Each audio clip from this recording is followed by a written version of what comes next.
Assalamualaikum warahmatullahi wabarakatuh. Sampurasun badaya tepang dangudei sareng pidangan dongeng Sundanya. Urang dongeng deui urang neraskeun hanca dongeng anu katunda kalayan ngabantun jejar carios mustika careuh bodas.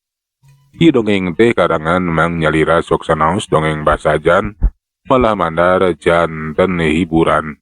Atuh kabaraya anu satia manco kan dongeng Mang di mana bae ayana mugia sadayana aya dina kasehatan lahir sinerangan batin tidak lancarkeun sagarupinanya tong hilapi rojong ditaroelan tombol subscribe atuh mangoge nganuhunkeun kana parantos like oge komen mangga mitra urang teraskeun ieu kumaha terasna ieu carita mustika careuh bodas sok kaparayun sadayana.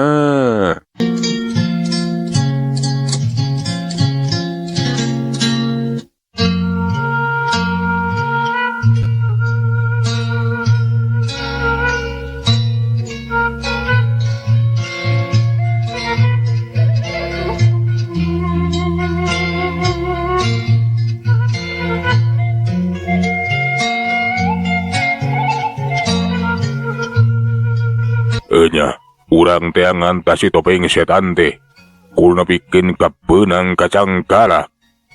Atuh kitiruanan teh laju we ayeuna mah rek neneangan si topeng setan cenah. Malahan mah geus diubek we di teteangan dipapai di sabutureun eta tempatan. Dan bae sapada di teteangan oge walehan teu kapanggih. Kamana atuh teh walak teh? Nya teu aya geuning Gusti, moal kitu nuju ngulayaban ka pilemburan.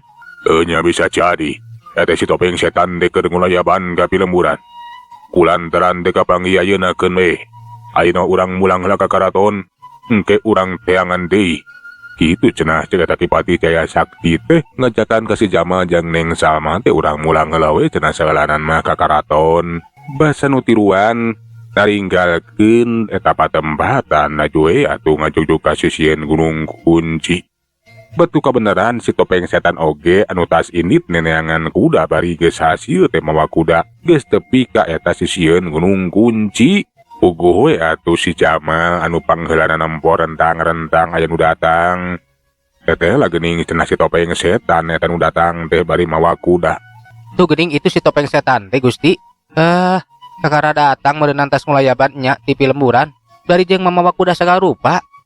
Cek si Jamal bari nuduhkeun kalabah si topeng setan puguh we atuh Kipati Jaya Sakti jeung Neng Salma ge meuni curingak. Teteh lah bener geuning aya nu datang bari nunggang kuda make topeng. Alahnya itu geuningan si topeng setan teh kakara mulang meureun tas di pilemburan.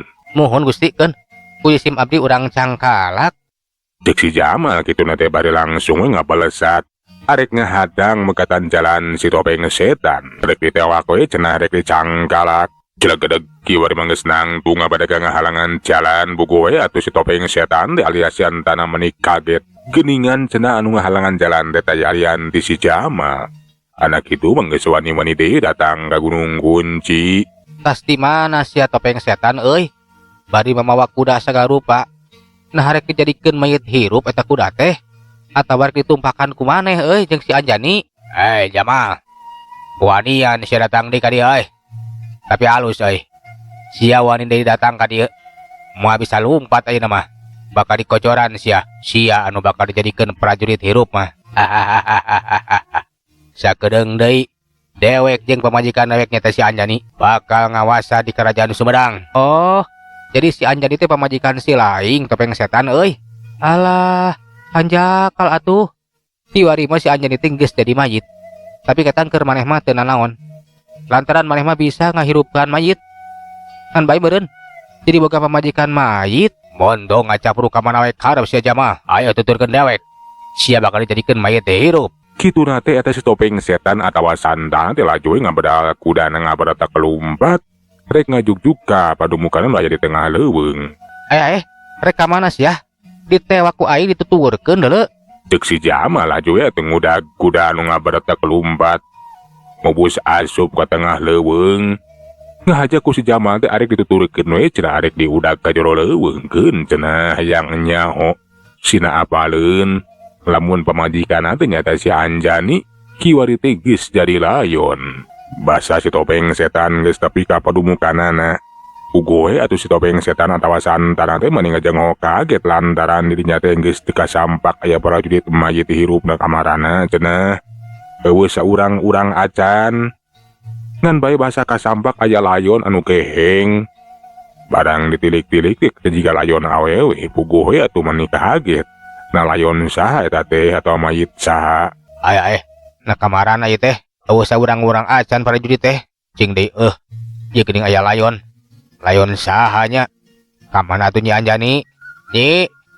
Nyai. Kituna teh bari laju neneangan Nyi Anjani nu jadi pamajikanana. Digeroan ka itu ka dieu tapi eueuh anu nembalan, diteangan hanteu kapanggih. Puguh we atuh santara teh mani bingung, balik deui we ka tempat anu tadi. Barang tepi ke tempat anu tadi teh geus kasampak aya si Jamal. Si Jamal teh katempoe nulak cangkeng bari nyeungseurikeun. Kunaon euy? Jika nu bingung kitu, nah maneh teh keur neangan si Anjani pamajikan maneh? Kurang ajar si Jamal. Sia geus wani asup ka dieu. Sia mah mampu bikeun yang hareupan pamajikan aing nya teh si Anjani. Sia bakal kojor, bakal dijadikeun mayit hirup. Sia pek we atuh ari kitu mah euy. Hirupan heula we teh pamajikan maneh teh si Anjani. Kapan cek aing oge? Si Anjani teh kiwari geus jadi mayit, geus jadi layon. Geus kojor. Tuh tingali maneh geheng kitu. Sok kudangkeun. Da pasti maneh oge bisa meureun ngahirupan mayit mah. Santana teh atuh mending gabageurewas dibijakeun kitu mah. Jadi penasaran laju we diperhatikeun deui eta layon teh. Disidik-sidik, barang geus sidik, teteh lari ditina dadagana mah jika pamajikanan nyata Nyi Anjani tapi sapiraku cenah. Lamun eta teh layon Nyi Anjani geus ajal binasa. Kapanan moal aya anu sanggup pikeun mayahan Nyi Anjani. Nyi Anjani anu boga ilmu ruwat mayit rupat sapanajan dipayahan ku cara kumaha wae oge cenah. Moal aya jalma anu sanggupkeun pikeun mayahanana. Kurang ajar si Jamal ulah sangeunahna. Pamajikan dawek masih Anjani moal kena kupati deuleu. Moal aya jalma anu sanggup pikeun mayahanana. Nah ari maneh teu percaya. Dengekeun sia topeng setan euy. Sagagah-gagahna ge manusa. Sasakti-saktina ge jelema pasti boga kakurangan jeung kalemahan. Buktina eta pamajikan maneh si Anjani. Geuningan ayeuna mah paeh teu bisa hirup deui. Asok geura hirupan atuh. Gebeg atuh santara teh bani gabageurewas. Nah bener gitu cenah caritaan si Jamal teh. Tapi basa dipikir dibolak-balik. Bisa jadi cenah eta layon teh layon Nyi Anjani pamajikanana daya tatuh. Diteteangan ka itu ka dieu teu kapanggih. Dikeroan oge hanteu nembalan. Sapiraku lamun ngejat init ninggalkeun eta gunung kunci mah. Lameureunnan kudu bebeja heula nungguan ka manehanana. Sedengkeun kapan geus paheut, isukan arek ngayakeun serangan ke kerajaan Sumedang. Boa-boa. Eta layon teh layon Nyi Anjani. Sok sanajan cek Nyi Anjani teh kapan moal aya jalma nu sanggup pikeun mayahanana. Tapi nilik tina kanyataanna mah nya bisa jadi eta teh layon pamajikan aing si Anjani. Nah kitu masih Jamal. Teh geus mampu pikeun mayahanana. Cilaka kayak gua cilaka ieu. Da jelas. Diteteangan kitu ka dieu teh kapanggih. Dikeroan oge hanteu nemalan. Da piraku lamun ini ti heula mah. Nya pasti nungguan aing. Kunaon sia teh kalah kang hulang kitu? Masih keneh cangcaya. Lamun eta teh si Anjani pamajikan maneh. Asok atuh hirupan deui tanya gara-gara puguh. Lamun geus dihirupannya sugan bisa nemalan. Dikitukeun mah tuh eta si santana teh jadi bingung. Bingung lantaran kapan manehana mah henteu bisaeun ari kudu ngahirupkeun deui mayit mah. Nu akhirna santana teh nangtukeun sikapna. Leuwih hade ngajat we lumpat ninggalkeun eta patempatan. Da pasti atuh manehna moal mampu ari kudu nyangharpan si Jamal mah. Cacak-cacak Nyi Anjani anu sakitu sakti mandragunana henteu bisa dipayahan. Usamarangan jalma teh geuning si Jamal mamampuheun. Ngandung harati si Jamal teh kasaktiana kiwari luar biasa. Pada saat atuh si topeng setan teh lompat. Main arek kabur dengan baik si Jamal ge henteu cucingeun. Montong lumpat sia teh. Sok si ayeuna bakal ditewak ku aing bakal beunang. Santana teh diudag we atuh ku si Jamal. Najan santana nyobaan lumpat sataker kebek. Kangaranan diudag ku si Jamal teh atuh Lumpat nate kacidat tarik na ngabalasan lir pasar. Nyaho-nyaho geus aya di hareupeun Santana bari mancu ngahadang ngarangan jalan. Sia kamana sia sok lumpat. Ku aing moal burung ka udag. Najan sia lumpat ka tungtung langit. Najan sia nyumput ka tungtung bumi. Ku aing mah bakal kaberik.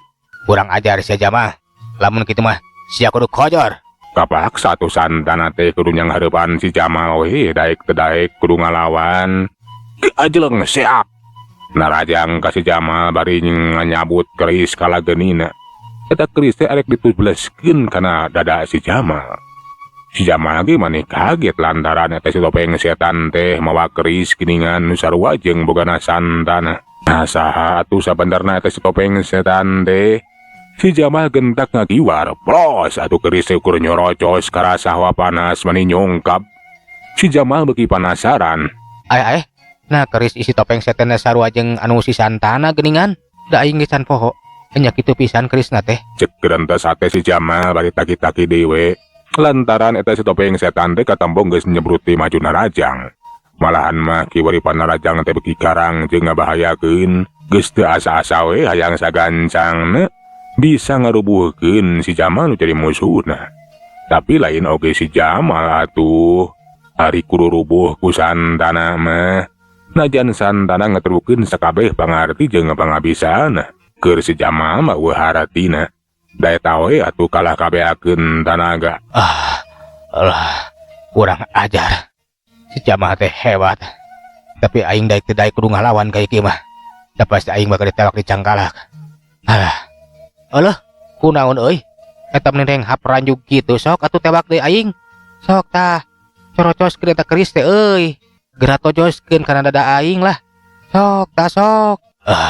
Kurang ajar sia Jamal. Sagedeung deui sia bakal kojor deuleu. Rasakeun. Kitu teh bari nyorocoskeun kerisna ka hareup. Kira tungtung keris ngabarasat aya seuneu anu rek ngalenta beukana awak si Jamal. Bisa kira si Jamal teh geus kaleungit tina paningali Santana. Nyaho-nyaho geus aya di sakikireunana bari jeung dampaleungeunna teh dipake ngetik kana leungeun anu keur nyekel keris kalakeun plak pluk atuh eta keris teh nebikeun kambrag-rag. Aduh, rasakeun sia kurang ajar. Cilebet, puhu ceuli Santana teh beunang dikepret ku si Jamal atuh Bangkiung. Santana pikeun ngagabangkiung, bari nyekelan ceulina anu karasa panas jeung ngahiung. Kurang ajar sia Jamal. Si Jamal hanteu teu cingeun. Baju we nyusul tepus panarajangna kiwari mah peureup lanteung ngakedor kana dada si Santana. Jebrot! Keburu. Santana teh kiwari mah rubuh geus teu bisa hudang-hudang acan. Sok sia hudang kurang ajar. Nah saha sia teh sabenerna euy. Kituna teh bari rajowi ngadeuketan ka Santana. Sabada geus aya sakikireun Santana. Topeng langsung dicamret atuh dibuka ku si Jamal. Basa topeng geus dicokot. Kebeg atuh si Jamal teh mani kaget. Teteh geuning eta teh Santana. Bener we cenah teh jauh tina sangkaan. Lamun eta si topeng setan teh da geuningan bener Santana. Geuningan maneh euy Santana. Paingan atuh diteteangan ka itu ka dieu teh kapanggih sia teh. Da geuning sia teh kalah ka ngahiji jeung si Anjani euy. Nya. Jamal, aing Santana ampun ulah dipayahan Jamal. Ulah dipayahan. Sia ku aing moal dipayahan sia Santana euy. Tapi bakal dibawa ka karaton. Sia kudu narima hukuman. Sia geus hianat teu euy, jeung deui geus nyieun tindak laku kejahatan. Ampun Jamal. Ulah ditewak, ulah dicangkalap, ulah dibawa ka karaton. Lepaskeun Jamal. Teu bisa kitu sia. Kapan aing teh sarua prajurit ting maneh? Kabina-bina teuing, aing kudu ngajalankeun tugas. Ayo, milu sia. Sia bakal dibawa ka karaton. Santana teh kapaksa we kudu ngagugu kudu nurut kana kahayang si Jamal arek dibawa we cenah ka karaton. Geus kitu mah atuh Santana teh dibawa ninggalkeun eta patempatan. Barang tepi kasisieun Gunung Kunci. Puguh we atuh pikeun eta Pati Jaya Sakti ge maneh kaget. Nah cenah si Jamal teh bet ngagiringkeun Santana. Boa-boa cenah si topeng setan teh taya lian di Santana anu sabenerna mah. Mangga jangakeun ta ieu Gusti. Ta ieu wawalak si Santana yeuh nu jadi topeng setan teh. Tetela iya nu jahat teh jalma hianat. Kituna teh si Santana teh disurungkeun we ka Patih Jaya Sakti pugu atuh Ki Patih ge mani kaget. Hai, jadi sia Santana anu geus jadi si topeng setan teh. Nah bener kurang ajar. Leres Gusti. Ampun, rumaos di sim abdi tos lepat. Abis topeng setan teh. Kurang ajar. Sia geus si hianat. Paingan atuh. Leungit ninggalkeun karaton. Geus leupas tina tanggung jawab. Cing horeng si mana horeng sia teh jadi jelema jahat. Kukituna sia hayo milu ka karaton. Sia bakal nerima hukuman anu berat Santana. Ampun Gusti. Ampun. Abi rumaos lepat Gusti. Pokona sia kudu narima kana sakabeh akibat. Sakabeh amal perbuatan maneh. Wayahna kudu narima hukuman. Atuh ari geus kitu mah. Laju we atuh si Santana teh dibawa we mulang ka karaton. Basa tepi ka karaton buku we Kangjeng Raja teh manibingaheun. Lantaran si Jama jeung Neng Salma teh cenah geus mampu ngungkulan nyanjani. Ngandung harti kiwari mah kerajaan teh geus leupas tina ancaman bahaya. Si Jama jeung Neng Salma teh atuh bakal diganjar we cenah ku penghargaan. Sedengkeun ari Santana anu jelas kanyahoan. Geus jadi jalma jahat malahan mah. Geus hianat kelu ka nagara. Santana aya bahan dihukum anu kacida berat na bisa wae Santana teh dihukum pati. Kaula ngarasa bunga. Lantaran baraneh duaan teh geus bisa numpes jalma jahat anu ngancam kana kasalamatan. Ukituna kaula bakal mere penghargaan ka maraneh duaan. Pun kitu di maneh Santana anu geus wani-wani hianat ka nagara. Maneh bakal dihukum pati. Kitu cenah saur Kangjeng Raja teh. Atuh ari geus kitu mah Santana teh laju we dijebloskeun kana panjara atawa ka diberok we. Sedengkeun ari si Jama jeung Neng Salma mah atuh dijamu we sakuamistina ku Kangjeng Raja teh. Malahan mah poe eta keneh diayakeun pesta lantaran geus bisa ngungkulan musuh. Geus leupas tina ancaman bahaya. Malahan mah sakaligus si Jama teh dibere penghargaan we anu saluhur-luhurna. Malahan mah kiwari diangkat jadi senopati. Pugu we atuh keur si Jama jeung Neng Salma mah kacida bungana. Lian geus bisa ngarengsekeun basualan. Maranehna meunang penghargaan anu kacida luhurna. Mitra kaum dangu atuh singgatna carita. Sabada eta kajadian, si Jama jeung Neng Salma teh cicingna di karaton teh nyorang kasenangan jeung kabagjaan. Malahan mah kabagjaan teh beki lengkep. Basa Neng Salma teh geus ngalahirkeun saurang budak lalaki. Eta budak lalaki teh nu bakal dingaranan Kamaludin teh ya. Jeung deui matak aheng atuh basa ngalahirkeun eta budak teh lantaran lian ti cabang bayi anu medal kalam dunya. Aya batu sagede endog anu kaluar tina palawangan Neng Salma. Eta batu teh rupana teh bodas, masalah deui cenah. Eta teh nu disebut mustika careuh bodas teh ya. Anu diparebutkeun basa zaman, si Jamal keur masih keneh lelengohan.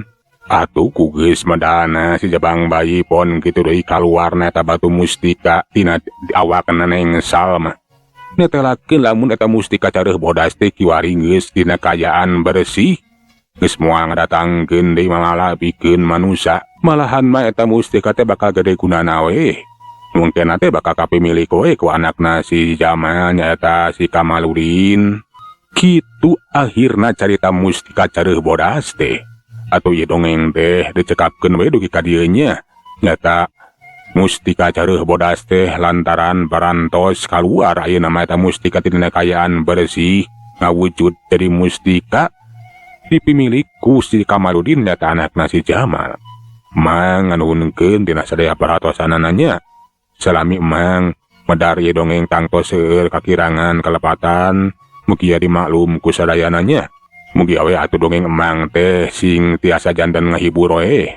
Oge tiasa dicandak hikmah tina ieu lalakon. Mangga mitra engke ditepangkeun dina jajar carios anu enggal. Ayeuna mang pamit. Assalamualaikum warahmatullahi wabarakatuh.